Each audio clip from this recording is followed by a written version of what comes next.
Hello and welcome, Win and Six listeners, Gyro Step listeners, Cruising for a Bruising listeners. We're here for a very, very special edition GSPN podcast. I'm Adam McGee. Joining me is Ti Windisch and Rohan Katti, and someone else to be named later. Ti, how are you doing? I'm doing great. We finally get to unveil what's behind our hype tweets. Mine was pretty obviously a hype tweet. Rohan's a month ago. Nobody knew what that was about. It was way too concealed. But we finally get to reveal it. No one knows what tweet you're talking about. No one knows what's about. Still, I got like 10 likes. What do you mean no one knows? It's. I think I'm trending. I think that was us and our various accounts. Well, I think you might have been liking it multiple. Why are we dragging my Twitter here? Let's not look into it. It's more that nobody knew what it was about, but they're about to find out. Rohan, how are you? Are you excited? I'm very excited and I'm doing very well. It's big times here at GSPN. It's how can you not be excited about podcasting? Of course, what a lot of Wisconsin sports fans are excited about right now, along with the Milwaukee Bucks coming back, maybe less so with the Milwaukee Brewers, but hey, we're all still going through it, is the return of the NFL, the return of the Green Bay Packers. And we are very, very excited to say we will be covering the Packers here on the Gyro Step Podcast Network from now on. Welcome to Talk of the Tundra, GSPN's Green Bay Packers podcast. And with that, let's introduce the man you're going to be hearing talking Packers all the time. We'll all be in the mix, but the voice of Talk of the Tundra is very much going to be our good friend. Discord members will already know. If you've watched them play back, you probably know him already. It's Numac. Numac, welcome to the team. Thank you. I am happy to be here. I couldn't be more excited to join the team and talk about all the wonders of the Green Bay Packers and the wonderful season they're about to have.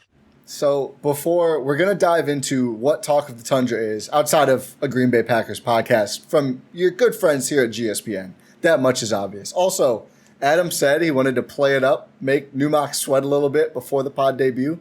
Hit 2 minutes exactly before handing it off. That is craftsmanship. It's showmanship. It is. It's showmanship. It's art. It's art is really what it is. No one has ever accused me of being concise, Ti. You know what?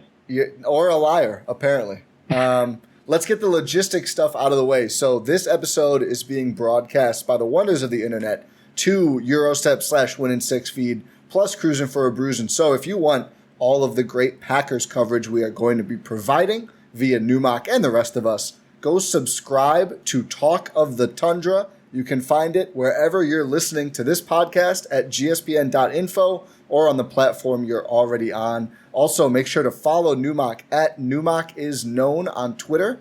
NUMAC is known, as those are more normal words. And follow at Packers GSPN on Twitter, the pod account that I'm currently looking at it. It's blank. We're on stealth mode, but we'll have Packers tweets and pod links throughout the season. Okay, that's the boring part. Should we get into who this guy is and why we're doing a Packers pod?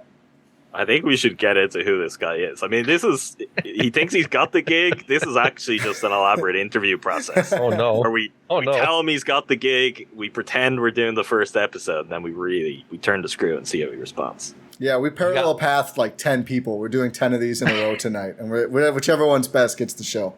You have no idea how difficult it is to keep up with 15 different group chats, but it's fine. But Numac, tell us where your Packers journey begins. I am born and raised in Ashwaubenon, which is, if you're a diehard Packers fan, knows that that's where Lambeau Field is.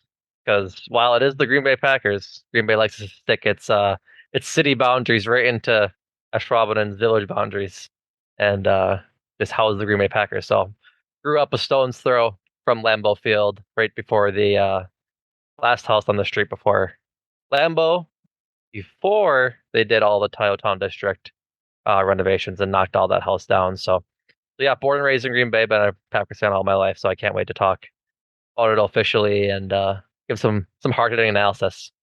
So expounding on that then, what is your first great Packers memory from back in the day? Because I think a lot of people have one thing that sticks out to them is when they really kind of fell for a team. For me with the Bucks, still Brandon Knight, buzzer beater. I got into the Bucks later than people think. But what was your Packers moment? My first Packers moment was we want the ball and we're going to score. I remember I don't know when, I think it was 2003, 2004. I was young. I was probably 7, 8 years old. And I was watching my living room on like the really big like plasma screens that were like that was the TV you wanted when you were a kid. And I stood up with my parents and screamed, we're going to Philadelphia. We're going to beat the Eagles, go to the Super Bowl, yada, yada, yada. And then the following week was 4th and 22. So the highs and the lows of Wisconsin sports fandom right there. It started so early. So, Adam, go ahead. No, well, I wanted to touch on that first of all, because as probably a lot of people listening will know, I decided last year, you know what? I brought one of these Wisconsin teams a championship. It's time to just spread the love around. I'm going to help the Packers get their hands on a Super Bowl again. I'm trying with the Brewers, but, I've only got so much control there. The wallet is slammed shut, and I don't have the ability to get it opened up. But one thing that I have learned in my first year of Packers fandom, and in starting to talk Packers more with various people I know through all of this from all across Wisconsin, is my vision of the Packers from the outside for a lot of my life is as this, they're the team that anyone would want to support. They're the envy of everyone. And yet when you actually talk to Packers fans, it's always the pain that comes first. It's always the pain. And part of that I do think is maybe something that is a trait of Wisconsinites when it comes to their sports teams. Absolutely. But it's something that I have had a lot of fun with Jordan over the years. Jordan, although he's not here with us now, he is going to be a regular feature on this podcast. And I'm very excited for it because, as I have teased when I was talking Packers on, Monday mornings all throughout last season, it brings out something different in him. And I feel like that's true for a lot of people. So for you, what is it about that? What is it, first and foremost, about the Packers that tends to bring the emotion up an extra level? And two, why is it that everyone starts with the bad times or wants to harp on them? This is not the Bucks. This is not a franchise that has had that level of pain. Yeah. And yet it still seems to be something you hear a lot about. So to answer both questions, it's the expectations. The expectations for the Packers since the mid-90s has been Super Bowl or bust. And we've had 2 in 25 years or so. And that's really all it is. Like, yes, 2010 was a fantastic time to be a Packers fan and finally bring the Lombardi back to Title Town with Aaron Rodgers' first Super Bowl. But that only lasts 1, maybe 2 years. It is immediately thrown out the window by the heartbreak that is 2011, when you have a team that is better than that 2010 team was, go 15-1, and then lose in the divisional round of the playoffs to, I believe it was the Giants, that went on then to beat the Patriots in the Super Bowl again. And so then it just repeats for the next few years until McCarthy's fired, and then the last 3 years having been made it to or 3 out of the last 4 years having been made it to the NFC Championship game with good teams, with really good talent, and then getting ultimately embarrassed one way or the other, whether it's the offense, defense, or special teams. It's always the expectations, because when you have 2 All-Fame quarterbacks in 25 years, you're expecting to win more than 2 Super Bowls, which they haven't. So it's why the pain comes to mind. The pain hurts more than the joys of winning, unfortunately, for Packers fans, it seems.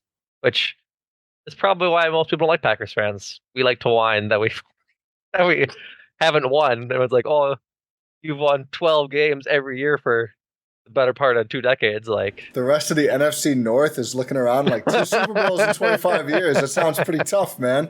Yeah. I don't know how you guys do that. That's why we just don't go. Yeah, exactly. So, yeah, it's just that expectations are always Super Bowl or bust, and it's been bust for now 13 years in running. 13 years? Wow. Well, 12. But wow, our new host is writing off this season already. I mean, no, but next just interview. That's so, I don't know. That just hit me. That's a long time. Yeah, I was 2010. I was a sophomore in high school. Let's not do comparisons here. But yeah, actually, like I understand what you're saying there. It's about like getting to the mountaintop. It's about like you get a taste of victory, and it's like, why can't you get back? Why can't you get back there to that point?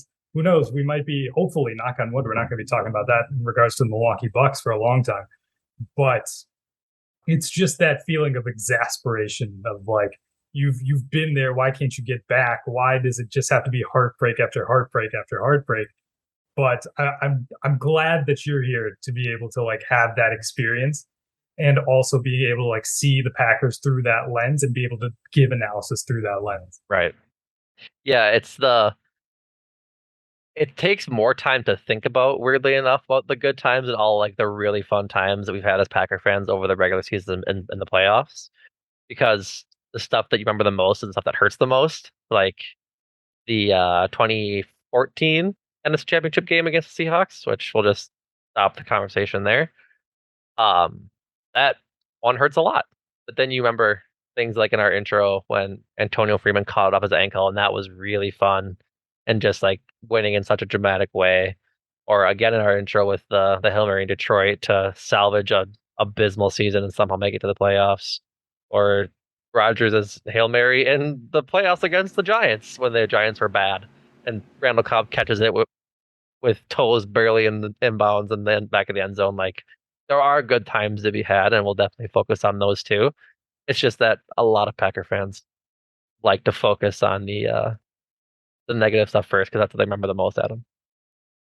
It is one of those funny issues of like, and I feel like this often happens, especially outside of GSPN media, where everything is like all or nothing, right? Like, there's one. I'm sure there's people out there who are very vocally like, why would you say anything bad about the Packers? They're one of the best teams in the league every year. Like, there's no issue here. And then the other side, which is like, only 2 championships in 25 years with those quarterbacks, that's a disgrace. And as always, it's in the middle, right? Like, would you hope to have more than 2? Yes. Is it automatically a little greedy to say we should average more than 1 championship per decade in any sports league ever? Probably a little bit. I mean, I think I think at the end of the day, it's not that much lower than anyone would expect. I mean, I still remember like when Mahomes and the Chiefs got their first one, it felt like, oh, is he going to rattle off 5 in a row? Is he going to catch Brady in 10 years? And then he goes up against Brady and it doesn't go so hot. And I think everyone kind of had that moment where like, oh yeah, it's really hard. Even if you're the best quarterback in the league, have a great offensive coach, all these weapons, it's really hard, man. It's just really hard in any league. Really hard. Certainly in the NFL with how random and obviously, you know, it's no playoff series. It's just a game every time. Right. So it is interesting to kind of think about and put in a perspective where the Packers have been and where they are right now. Right. So we've talked a lot about you've talked a lot about Numac, about how, like, I don't know, just like the pay. What do you see? Let's get into a little bit about Packers talk here. What do you see about this team as it's currently constructed right now? I like it. I think with like looking at the obvious things, their defense is going to be stupid, really, really freaking good. Like the confidence they're exuding in training camp is so much fun to see. Like, I think it was Rasul Douglas just air out all the dirty laundry. Is like, yeah, our offense can't hang with our defense. Like, we're just so much better than they are. And it's like, that's fun, because these guys are, to steal a Bucks term, these guys are dogs. They're not gonna let anybody push them around and tell them like what they're doing, where they're going, or hype them up after a catch or anything. Like, they're gonna be in your face quickly. And I think that's sort of gonna be the new identity of this Packers team going forward, at least for this year, and we'll see what it's like for the ensuing years, particularly the rest of Rodgers' contract, depending on how the wide receivers like Christian Watson, Romeo Dobbs develop. But this year for certain, they're going to be a defense first team. And I think we're going to see more of what Matt LaFleur actually wants to run in his offense. When Davante Adams was here, I think he was locked into playing a lot into Aaron Rodgers' hand, that we're passing to Davante and Robert Tonyan and Marquez Valdez-Scantling a bunch, because that's what Rodgers like to do, like throw the ball, believe it or not. But now that they have 2 really good running backs in Aaron Jones and AJ Dillon, I think we're going to see either 50-50 or run heavy offense, despite having Rodgers still at quarterback. Because the combo of those two running backs is ridiculous. I think LaFleur said they're running backs 1A and 1B. It's going to be a running back by committee all season long. So, barring any injuries, I think we see a lot more running, a lot more sort of flat route passes to get them their space and start working off of screens and things like that. But yeah, there's definitely going to be a shift in the Packers that we've been used to since 2009 or 2008 when Rodgers took over. So, where is your confidence level at on the rookie receivers? that's a wonderful question. Just generally, because this is the big thing for me. Right. It's my big concern having watched last year, and obviously Devontae Adams leaves. Right. Like I get the instinct. This is universal across all teams. To like, oh, but you know, he's gone now, and it kind of allows them to do a lot of stuff that maybe they're better at, and maybe they want to do. And that could be true. That could also just be a lot of stuff the Packers want to believe. Right. Us Packers fans want to believe. But where are you at on terms of actual options for Rodgers to pass to? Because even a 50-50 split, you know, that leads 50% of the time. Right. Where someone's got to catch something. And I don't know. So I've always been an Allen Lazard fan. Like, I've had him in fantasy. I've cheered him, and like he should be getting them all more and more targets. And I'm glad to see he's getting this opportunity. Like, it was commonly known throughout the NFL that was like, even when he did play, the announcers would always point out his pass blocking on like bubble screens and things like that. He does it so well. And now he's graduated from that role, like all the other young receivers before him, including Devontae Adams, including Jordan Nelson, into that wide receiver 1 role. So now it's his time to shine, to show off what he can do as a specialist, as that number 1 wide receiver getting the number 1 corners. And I think he can do it. If it starts off rough, I wouldn't be surprised, just because it's a transition going into that number 1 role. But I'm pretty confident that Allen Lazard's going to have a good season. Weirdly enough, as we go down the wide receiver depth chart, my confidence starts waning a little bit. Sammy Watkins is going to go for 250 yards and 3 touchdowns against the Vikings week 1, and then do nothing the rest of the season. That's kind of what his MO is, and I'm very worried about that, because he was, like, as weird as it sounds, their marquee signing at wide receiver in the offseason. And so if that doesn't work out, then it's kind of all for naught if you're not getting other receivers targets while he's not playing well, or dropping it, or not getting yards after the catch, et cetera, et cetera. So I'm hopeful Sammy Watkins shakes the bugaboo that is only performing in week 1 and actually has a nice, consistent season. I'm not expecting the world from him. If he gets 1,000 yards, I'd be thrilled. I don't think it happens. He might have like 750, 800 yards and 4 or 5 touchdowns, but I'm not expecting revitalization of his career this year. But where most of the interest lies is in our rookie wide receivers with Christian Watson and Romeo Doubs. Obviously, Christian Watson hasn't played in the training camp or preseason games and is warming up to play. I think it's going to be a grind this year for him, just because he hasn't gotten those reps in the preseason that are so important for a rookie receiver to get. Because like we're seeing what we wish Christian Watson had with Romeo Doubs. He has all the hype in the world now around Packers Twitter and Packers fandom, because he's just a pure athlete.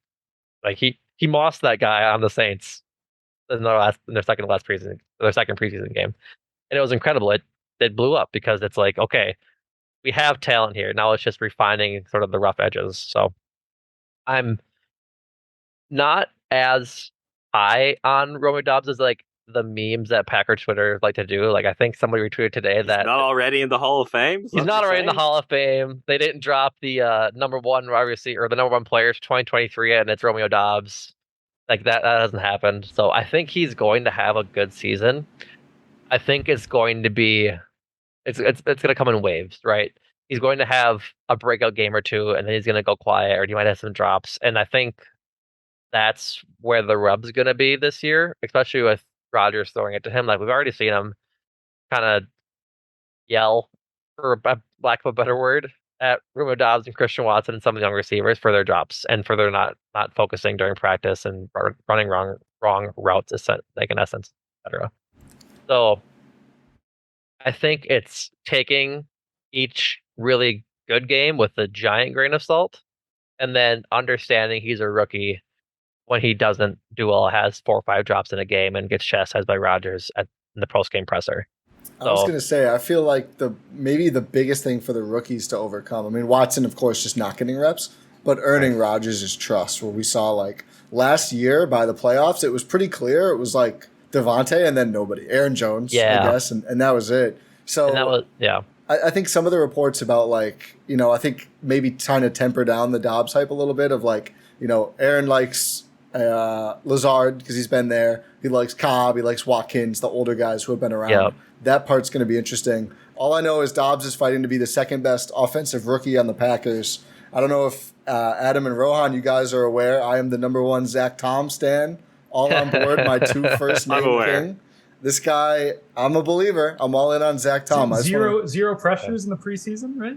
Yeah. Listen, man, he's here. It might be a great draft, even if neither of the wide receivers is as good as people think. And I'm not saying they're not, but I do like this Packers draft all over. But really excited about Zach Tom stepping in on this offensive line.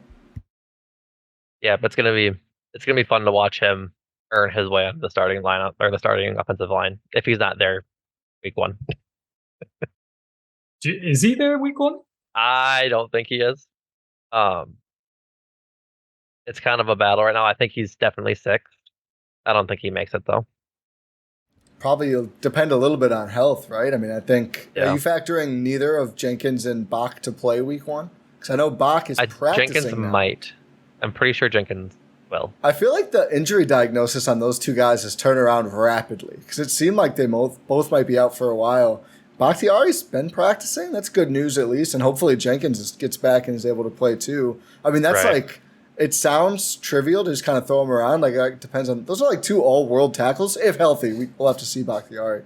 But I'm hoping for the best with those 2, the Hogs.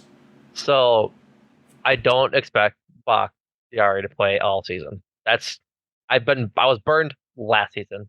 He'll play this season. I'm not counting on him to play this season because it's fear. It's not like you're not saying anything. You're just like, you don't want to. Yeah. There's not going to be a second doctor on this team. We'll put it that way. I just don't want to be like, okay, pressures were up this week. Let's get Bakhtiari back hopefully this week, and we can continue to have some good pass protection for Rodgers. And then he doesn't come back again. Like, I'm just playing it safe and not getting my hopes up that he returns, considering it's been an odyssey, basically, of his injury, missing all of last year except for the week 18 game, then being out for the playoff game, and then being on the physically able to perform list all offseason, and then finally coming back off of it. So it's like, I'm just not bothering with it. But I think Jake Hansen, I think it was Peter Bukowski, talked about it. I talked about how he's had a really good camp, and he's more experienced than Tom is, obviously. So I think Jake Hansen probably gets to start over Tom to start the year, and we'll just go from there. And if they decide to put Zach Tom on either tackle to start the year while Bakhtiari's out, then so be it. That's not a bad thing. He's been having a great preseason.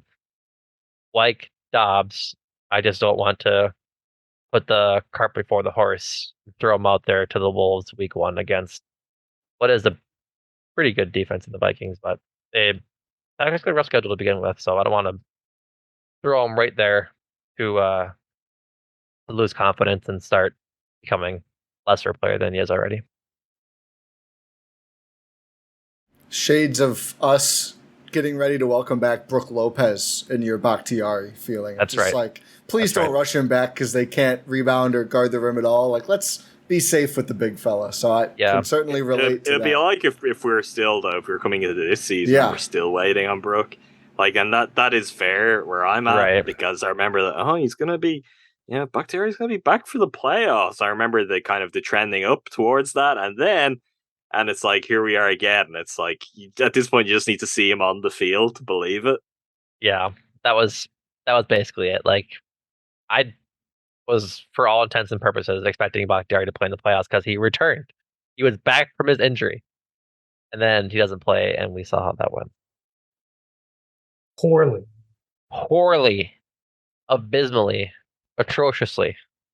we can go on for a while with the superlatives.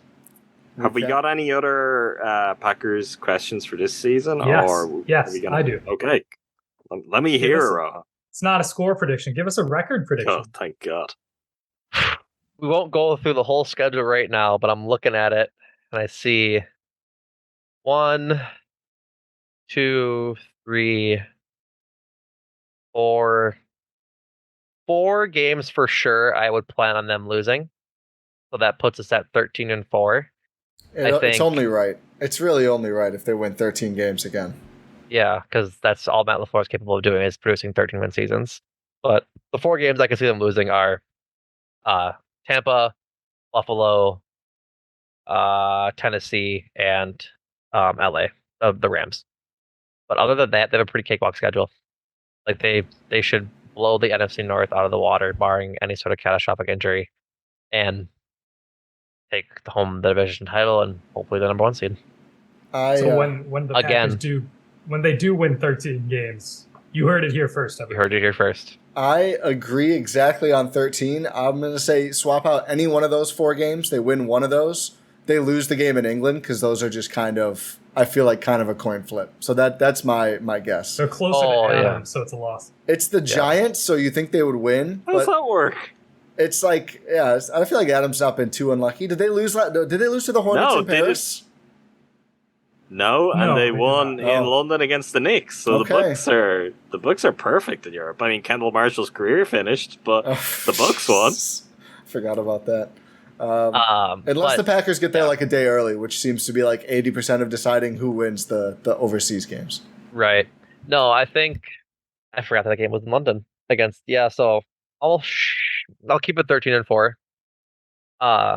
That's assuming they sweep the North, which is hard to do, but I think they're most certainly capable of doing it. The North doesn't really scare me this year at all. But 3-3 record against the North incoming. Yeah. But going to play the Giants in London and then coming back home the following Sunday to play the Jets is a nice schedule thing. Like, it'd be tough if you're going from London to like playing Buffalo. That would suck. But Zach Wilson is currently rehabbing his meniscus. I think he pulled something in his knee, had minor surgery. He's out for the season, but I think he's out for a little while. So, Super Bowl winner Joe Flacco and the husk of a human that he's carrying around is quarterbacking that team. So we'll see how that goes for them. Hey man, he's elite. Season. He's elite. Elite quarterback Joe Flacco. Elite quarterback Joe Flacco. I feel like we've established your Packers credentials very briefly here, and you'll have plenty more opportunity to do that. But I feel like that's also too easy for you for this particular episode. So what I want to ask you, Numac, is great, Packers this, Packers that. What else do people need to know about you? If they're going to be listening to Numac talking Packers all the time, I think at this stage, they've probably got to listeners have a good feel for who I am, Ti, Rohan, Jordan, certainly Andrew. He's all around that long, but he has no problem sharing. So, Numac, what else should people know about you? I would say what people should know is Numac has the goods on Ti. I think that's a very important detail here, and something that may come up over the history of this podcast. It's a thing I want to say before he goes that Numac was added. Let's peel back the curtain. I do know Numac for years now, going back to our time at the prestigious UW Oshkosh. But this was not my idea to have Numac be the host. It was the rest of the GSPN crew kind of collectively, because he was such a great presence in the Discord, in playbets, etc. So this is really, I think, a really cool thing that the GSPN community is kind of just growing. I guess feeding on itself like Pizza the Hut, but in a more beautiful way. So Rohan has for sure never even heard of Spaceballs. I would bet my life savings, and his confused face confirms it. But no, really excited about the way this came together. But I think first, before anything else, well, I can't believe we went this whole thing. You probably should explain why Numac, one name like Cher. we didn't even touch on that. We just breezed through it. Like it's of course, name's just Numac. Of course. Yeah, his Seal. I'll answer Ty's question and then Adam's question, or to go chronologically. Numac is known as a moniker that I've held since my freshman year of high school. I played baseball. Like I said, I went to Ashwaubenon high school. I wasn't very good. I rode the bench for most of my freshman year. And one game I was playing, I was a catcher and had a nice game. But like 2 for 3, 3 for 4, whatever it was. Stolen base, couple runs, and a couple RBIs. Nice career day for me. And when we were in high school, they would like announce like who won the baseball games, soccer games, et cetera, and do like stats. Well, when my game came up and they were announcing the stats, they announced my last name as Numac. Now to not realize so much about myself, that's not how you pronounce my last name. And so my moment in glory as Numac over the loudspeakers was etched into to history. And so then I made my Xbox Live gamer tag. Numac is known because he's more known than the real me is. So I've been Numac for the better part of a decade and a half now. You're going to continue the trend. You're going to continue to be That's right. more well known as Numac. Maybe That's right. We're taking it to new extremes right now. The gravestone will say Numac. Very dark place to take it. Hey, we're Wisconsin sports fans. It feels like it's a Packers podcast. To answer Adam's question, who am I? Big, obviously Wisconsin sports fan. I follow the Bucks, Packers, Brewers, all pretty religiously, as much as it is. I guess we'll go irony, satirical, given that Packers fandom is treated like a religion sometimes. But yeah, I love sports. I could talk about sports pretty much all day long. I am the meme of just dudes hanging out in a circle remembering sports players. So I have opinions on a lot of things. So you'll be hearing me particularly on some other feeds this week to give my opinions on possibly a 7-foot skinny, big-footed person staying in a certain big city. So that's a little tease for the rest of the listeners. Got a lot of problems with you people. That's basically how that came out to me. More or less. Ty, I actually want to flip the question because I got what do we need to know about Numac? Because it's one thing putting him on the spot and ask him to speak about himself. Yeah. But you know him longest, so tell the listeners your view on it. And bear in mind, as Ty has already alluded to, Ty voted no for Numac. I did not vote no. Yeah, he voted no. I think if we check the tape, that was the implication earlier. He's the one person who made, I think it was Steph Wright, that was like one vote away from going back-to-back unanimous. Yeah, I think he did it. I don't know what it was, but yeah. Right. No, this was his destiny to do this because he never stops talking. So that's right. I think, and that's going to be great, I think, for the pod itself, obviously. Like, he's not going to be someone who, what do you think? We don't have to coax him to weigh in on things, which is awesome. But I think for people in Discord probably already know this, but if you're not yet in the GSPN Discord, gspn.info to hop in there. Or again, on Twitter, make sure to follow Numac at Numac is known. It's chatty. So if you're thinking, I wonder what Numac thinks about this, or you have thoughts on a certain take you hear on the pod, he'll answer. And then he'll keep answering, and I just hope you're ready for it. So I think we are bringing a level of conversation, just volume, that we haven't even seen before, despite having 5 podcasters. Literal volume and like noise volume. I'm a loud person. Yeah. I'm a loud person. So it's very exciting. Yeah. I think I'd fit in well on 1 in 6 because we can go maybe 3.5 hours rather than 2.5 hours. And it'll be like the Pixies. It'll be loud, quiet, loud. I mean, dynamics will be absolutely incredible. Right. Did we even talk about the schedule? No, like you mean like what listeners can expect. I was going to get back here. That's what you mean, right? Go ahead, Rohan. So this podcast is going to be happening bi-weekly, twice a week. You're going to be able to get a podcast right after, or like the day after, I should say, every game. And you should expect a preview podcast for every game throughout the Packers season. And they'll continue to ramp up as this team inevitably gets to the playoffs, knock on wood. It's just, you're going to expect to see 2 pods a week for sure. Numac was just contemplating his life there. That's Packers right. Podcast in a That's year where they right. don't make the playoffs. When Rohan That's said right. that, he's like, Shades of cruising go for a talk bruising. Andrew. Yeah, Yeah, shades Go of cruising talk for a Andrew. bruising. No, it's Yeah. extremely exciting. So I guess would love, and if anyone else has anything, but I really want to, I can't wait to see the reaction to this, what people think about these four basketball guys, one baseball guy, and a Numac talking My talking first football. sports love was the Green Bay Packers. Oh, I don't even know if I remember that.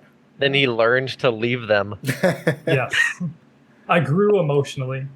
Then I attached Yeah. myself to the Bucks, and now I'm back. One of us has That's- Stockholm, and one of us escaped.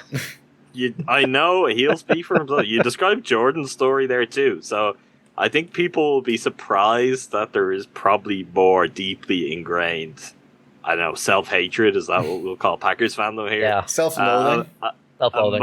Amongst the GSPN crew that people realize. So Yep. I'm very excited. I'm excited to make appearances on the pod and talk Packers, but most of all, I'm excited to hear Numac talk Packers, and Absolutely. hope you'll check it out. Yeah, be sure again, now that the episode is over, I imagine when people listen to our pods, they like sit in a dark room and give us their undivided attention. But the episode is wrapping up now, so you can go We've make got sure one other piece of business before you said Oh, I'm people. sorry. Wait, real quick. The episode's almost done. Go subscribe to Talking the Tundra on your platforms. Adam, the floor is yours. There is another small detail, not inconsequential detail. Get those subscribing fingers cracked. Get ready. GSPN is expanding. That's the news you probably already got from this episode so far. But we're not done expanding. We're expanding even further. So, as many of you may know, myself and Andrew have hosted a movie podcast for quite some time called Captured in Celluloid. Captured in Celluloid is going to make its way over to Blue Wire Podcast, to GSPN, and it is going to be essentially like the centerpiece of a new channel called Make Time for This. And we hope you'll all make time for it. It's going to be a place where there'll be movie talk. There'll be talk about TV, music, whatever it might be, sports that aren't, related to the 3 Wisconsin teams we cover. This is essentially going to be a place where we can let our hair down a little bit more, have some fun, and talk about all sorts of things that we don't generally get the opportunity to do so. So if you're already followed to what you know as the Capture, or subscribed to what you know as the Capture and Celluloid feed, you don't have to do anything else. That's the new feed, but it is under the name Make Time for This. So go hit subscribe. We'll continue to remind you on all of this stuff over the next few weeks across all our podcasts. You'll hear plenty about it. But we're very excited. We've got some plans in the works there already. First episode under the new name will drop on Friday about Nope and Jordan Peele's filmography. So Very hope you exciting. all check that out and come along for the ride. My aim is that we're going to get everyone on there talking about whatever random things they really like, and we're just going to make it a super weird channel. Are we going to delve into Adam's DMs? Ooh, it's not the DMs. It's not the DMs. So The deal, Rohan, would be that, if we're diving into mine, yes, sir. Yes, sir. I'm gonna need a partner with that. 2 wild and crazy guys. So Rohan leading with that. We can talk with that off air, Rohan, and see how committed you really are to the idea. Well, more realistically, Make Time for This would be a place we talk about, for example, Jason Sudeikis serving Olivia Wilde legal papers Dude, while she's on crazy stage. Crazy stuff. And also, Numac, a little bird tells me there's a Pokemon regional in Madison next year. It might be maybe a post-event pod. We'll see. I think some people know I do a little Pokemon competitive in the side. Little Pokemonin. So, little monin. I like So, how yeah. your little bird is just Nintendo proper. But yeah, gspn.info. We'll have the link for Yes. the Everything. links for everything. Every pod. Everything. We need to make one. Can we get a tech guy? We need to make or girl, tech person. We need a button that can just auto subscribe to all the feeds at once. That'd be a cool button. Let's get working on that. Rohan? I'm sure there's a way. Why That's a Rohan why thing. are you asking me? Because you made an app when we wanted to do a video game. That's why. That's true. Yeah. Because you're like three-quarters to a doctor. That too. Okay. This is a make time for this discussion, I think. That's right. Do we have Rohan anything being else? a doctor, sure, we can talk about that over there too. Yes, we can. But yeah, make sure you subscribe to make time for this. Make sure you subscribe to Talk of the Tundra. Big things, GSPN. Just also, shout out to you guys, everyone, like listening to this, like, and you too, Ty. I know you face smile. But like, Thanks for Chop Lover Jordan or Adam. no, like you all as hosts, like all of us at GSPN. But I was mainly talking to the listeners. Ty looked so disappointed when I didn't say like you guys. No, shout out to you. I've guys been waiting years for you to just like shout Acknowledge out him. like that on air. Every day is like one of these podcasts. Today's the day. Is today the day? Gonna tell me how good I am at my job on a pod, and just there you broke his little heart into 1,000 You pieces. tell me he's proud of me. Shout out to all the listeners. Thank you. Oh, wow. I'm You're a trying to great get my scene point across. partner. As anyone wants to rehearse it, you're a great scene Yeah, partner. we're gonna Ty. talk about it very soon. Just trying to get a Rohan. good message across. I'm gonna be on that pod. pod. Do your nice message. Continue thanking the listeners. Can I? Okay, I'm gonna do it. So thank you guys for all your support over this past like year and a half-ish now it's been of GSPN. We're just continuing to grow, continuing to expand, but we all do it. We do it for you guys, and we're happy you can support us along the way. It just means the world to us. Well Thanks, said. guys. True initiation. Numac, do an outro. Go. Thanks for listening. Bye.